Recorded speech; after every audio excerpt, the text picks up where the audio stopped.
I always start with puddles. So anytime I'm going to use a color, I start by creating a puddle of water.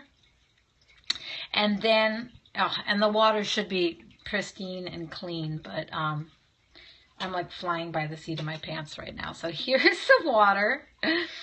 And why don't I create a skin tone? So what I usually do before I use my paints, I'll wet them first so they melt a little bit. I didn't do that though, but I'm doing it now. So I just wetted this. I'm going to take some of this gray. Don't grind your brush into the paint. It's hard on your brush to do that. Try to use a tapping action to lift pigment off the cakes and then mix them into the water. Now, why would I want gray for skin? I don't want gray for skin. Let me do a little test here though, just to test my color, my opacity, okay, I have a little wash here now. Oh my gosh, a wash. That gives me another idea. Okay, now I'm going to create a skin tone anyway. I'll create a skin tone anyway.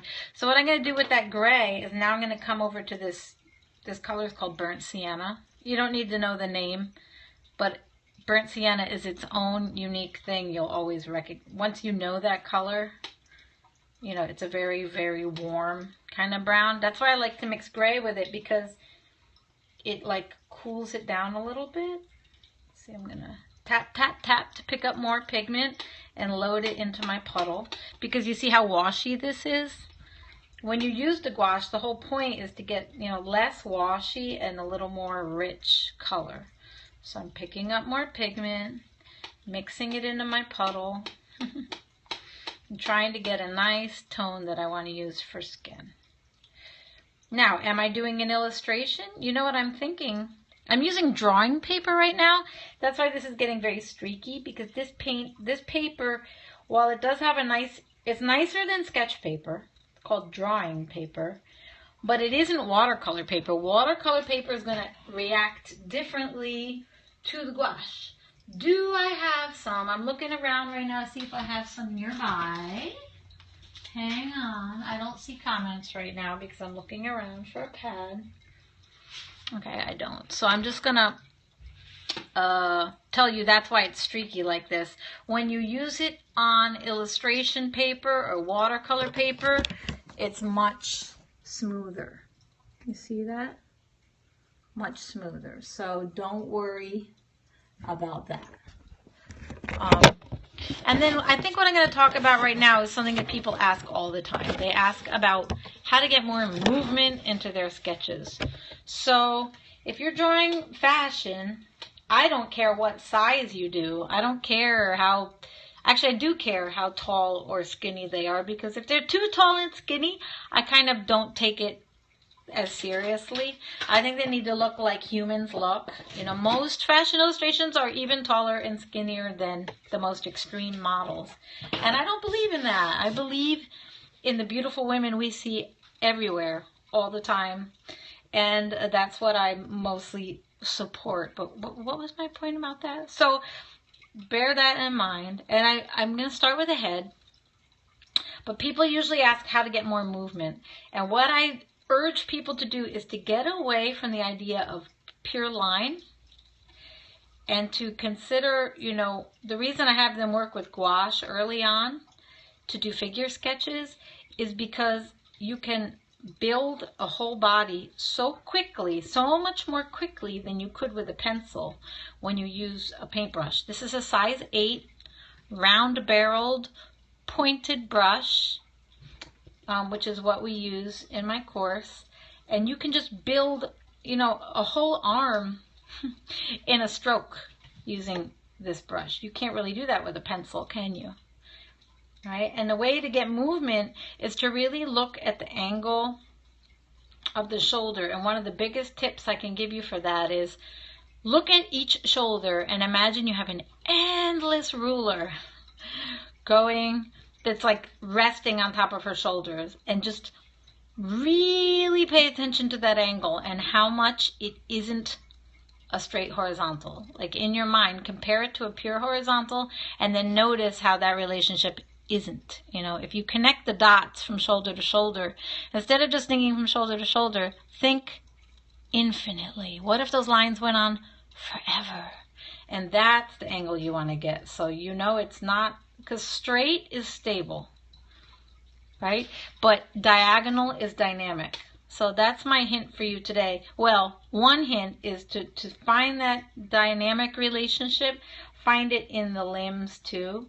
I'm working from my imagination right now. If I was working from a photo, I would look at what was in the photo. But what you're also going to notice is that when the shoulders go one way, the bust will go the same way, the bottom of the rib cage same way. These are all like parallel to each other. There are some exceptions. I'll talk about that later in my online course. But thing is, lower body takes on the opposite. And you'll find this in your own body. When you lean your upper body to one side, there's a squeeze here and a stretch there. Your body, in order for you to not tip over, the other side of your body has to reach over to compensate so you don't fall. So the angle of the hip bones, both the high hip bones and the low hip bones, are also diagonal, but they're opposite the rib cage and the shoulder and the bust, that are all going this way. Lower body's all going the other way. And thank goodness this is so. Look at how I can make the whole body part so quickly with the brush. Now you may be saying, yeah, but she's a blob. I can't put clothes on her or anything. Well, in my classes, we definitely go after capturing the silhouette, the movement, and the proportion and dynamics of the body before we start getting into all of the, details of clothes. Because before you start getting micro detailed, and before you start getting all nitpicking about buttons and ears and fingernails and zippers, we want to get the overall, we want to get the macro, the overall, the balance, the action, the movement, the woman, the life. We want that first, okay? So here's a body. I'm trying to make the figure fuller. And I also going to show you how once you shade the figure, she becomes much thinner, and that's why we don't want to draw her too skinny, because we're always going to shade her to add dimension and form. And if you make her too skinny and then you shade her, she's going to look sickly thin. But if you make her nice and full and then you shade her, she's going to come out looking just wonderful. You know, I mean, we have all body types are accepted, you know, but I really don't encourage the ones that I often see all over the web that are just extremely, as a woman, I look at them, I say, well, what is that? Where did she come from? Fashion is fantasy. Yes. Fashion is exciting. Yes. It's imagination. We want to create maybe some extreme, you know, beauty, but still based off of our reality, not something completely unimaginably unattainable, right? And then I forgot, oh shoot, I was rushing through that because there was something I really wanted to tell you, and now I forget what it was. I did, without even talking about it, I went and added a frame onto this sketch, and I want you to notice how that adds to the composition of the sketch and looks cool. Another thing I also always want to tell people to do is to date and to sign their stuff. Like if you share in the Fashion Tribalistas group, you should really date your stuff, because you're always going to be evolving. And your signature and frame can really become part of the artwork, part of the composition of the page, which makes it a lot more interesting. And then just to wrap this up, because I also know my battery is low and I'm not getting questions or anything, so I just want to make it be a nice targeted little lesson, is I added black. I took some black paint and mixed it into my brown to my skin tone. And I could make it or break it here because I haven't warmed up or anything, but it's okay. I am going to, oh, you know, it's Earth Day too, and I want to say that sketching figures that are realistic and not distorted, to me, is an Earth Day thing. Because sustainability and ethics in fashion all come from, it's all the same story. You know, respecting Mother Earth, respecting Mother Woman, respecting, you know. When we distort the body and make it, you know, take away its natural beauty, you know, what are we really saying there? It's like speaking against nature. So I really believe in celebrating women as they are, and you know, how amazing we already are. Fashion should just enhance that. It shouldn't give us a message against ourselves, right? Okay, so here's an example of how shading, what I did was I pretended the light was coming from the right, and I shaded most of the left sides of things. I do recommend shading about half of every shape you've painted to get a really nice 3D look. And you could see how when I added those shadow shapes, which are always, I always used whatever color I had used as a base, and then I just add some black to it. See how that gave her kind of a 3D feeling. I still, like I said, I wasn't drawing from anything, so I don't have any clothes to draw, but I was thinking of putting a little leotard on her. And because she's still wet, I can't add any kind of lines. But one thing I would really encourage you to do, and I know it's really hard and counterintuitive for many of us, is to practice drawing without lines, without a sharp pencil. What I did here today, I used this big loose brush. Although I also want you to notice that this brush goes from thick to very thin, which is why we love, this is a size 8 watercolor brush. You know, it gives you all kinds of variety, and you deserve that. But I'm not working with the fine line. I was working mostly with big strokes that gave me like whole limbs. And then what I can do is, you know, this is one figure, but normally what I'll have you do is work up like 10, so that you could throw away 5 and maybe get 3 that you love. You know, you're bound to have some that you're really not happy with. It's okay. Oh, that's what I was going to tell you that I forgot. I was going to tell you that the reason we love to make these poses in illustrations is because the figure, the mannequin, is as stiff can be. You know, remember how I talked about the opposite angle of the upper body and the lower body?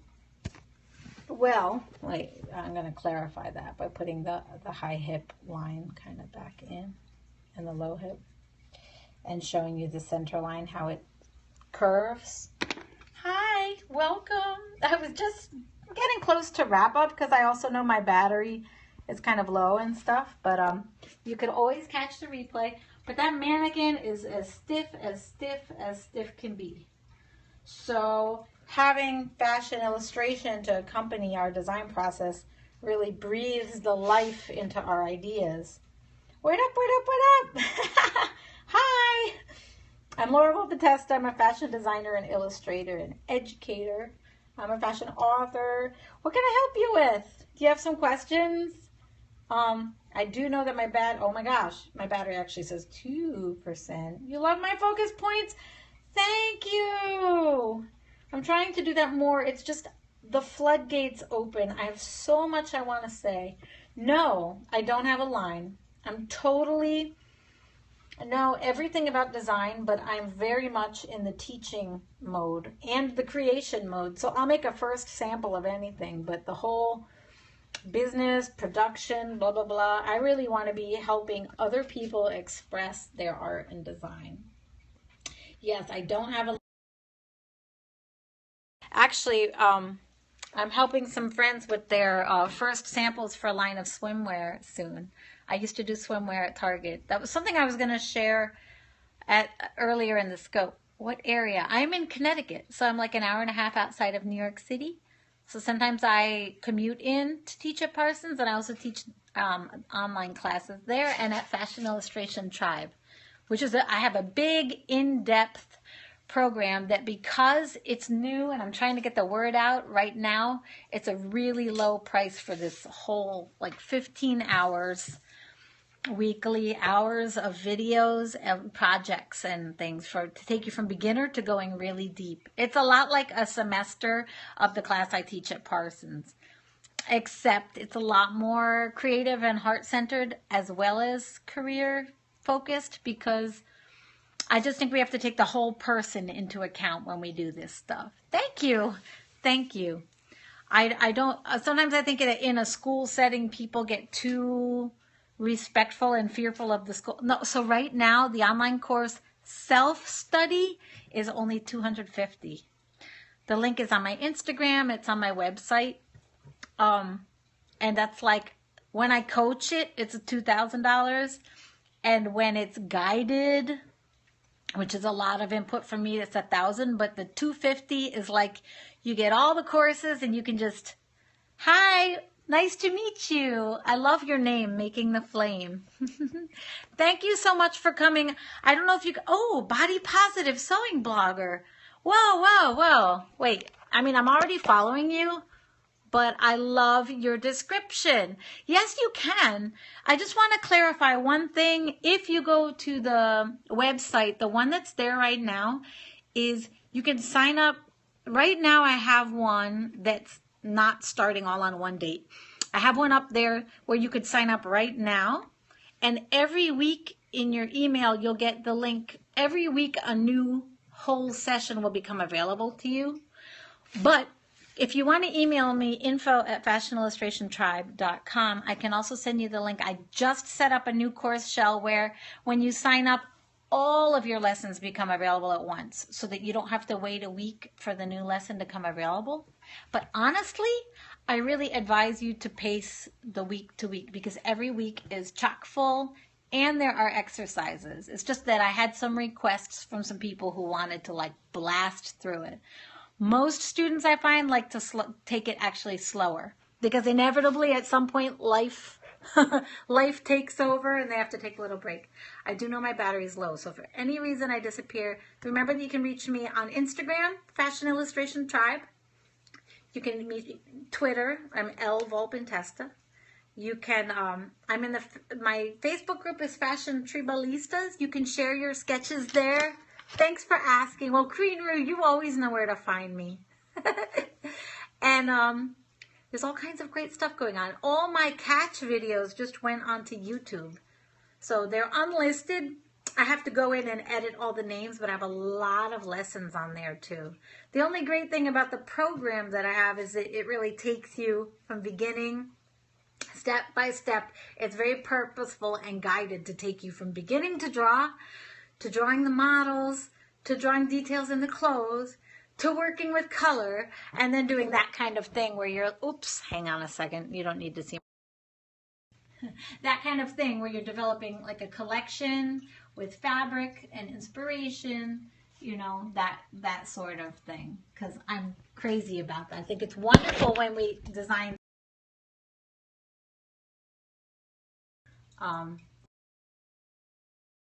do creative illustration as well as design. Thanks for asking. And please let me know. You can, hi Sage Light, you can tweet me or direct message me if you have any specific things you'd like me to scope about. I like to scope about color theory, paint, model drawing, and sometimes just about the artistic and creative process in general. Because I'm a fashion designer, I'm also a musician, so all kinds of art and expression I believe is really important. And when I work with people, I always see that there are these blocks, these fearful blocks towards creating what's already in you. You know, it's just like this brick wall to getting it out, and breaking that wall down and getting you to feel safe and encouraged and giving you enough tools to get over that. I've had over 1,000 students at Parsons. I've been there since 1997, and I've seen it happen so many times, even from beginner students. So when I know someone loves something, I'm more excited to work with those who think they can or don't have the skills yet than I even am with those who already do, because it's such a great discovery. I'm someone who always loved art and design, but all I did was doodle. Like, I couldn't draw anything realistic at all until like college age. And it was such a like mind-blowing time in my life to get these tools. I learned to see in a new way, and I got all kinds of magic came into my hands. And once you learn those things, you have them for a lifetime, and you can share them with others. And you can use your images to move yourself and open yourself to a creative process where when I come to a blank piece of paper, I never know what's going to happen. It's always something that flows out. And that's magic. Has anyone heard of that book, Big Magic? I didn't finish it, but I got it. It's by Elizabeth Gilbert, the author of Eat, Pray, Love. Big magic, creativity. You know, you open the channel to start a piece of work or play, and it comes through you. You know that it wasn't you who did it entirely by yourself. It's all of that. I'm very big on improvisation and creativity. So anyways, let me know if there's things you'd like me to scope about.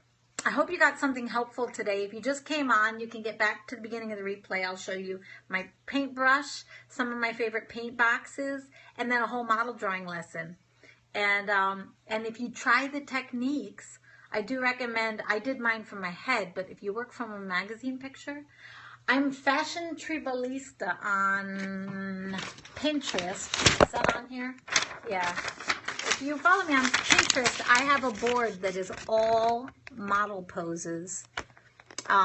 Those model poses are great for doing model drawing sketch exercises from, like the one I just did today on my Pinterest, Fashion Tribalista. My book is The Language of Fashion Design. And my sign up www.fashionillustrationtribe.com is my website. So right now I have some courses up. I'm probably going to close those doors soon and set up a start date for probably a summer school session, a coached one and a self-study one. But right now I have open links for people to sign up now as well. So please tell your friends if you know someone who's in that field who wants to know more, because it's really a kind of an extreme bargain that I have up there right now, because I want to get people out there with their great results. So thanks for joining me today. Much love to you. I have to get back to teaching my university courses online while the kids are out. I have students with work waiting to be reviewed. So I hope to hear from you soon, and I hope to be scoping tomorrow.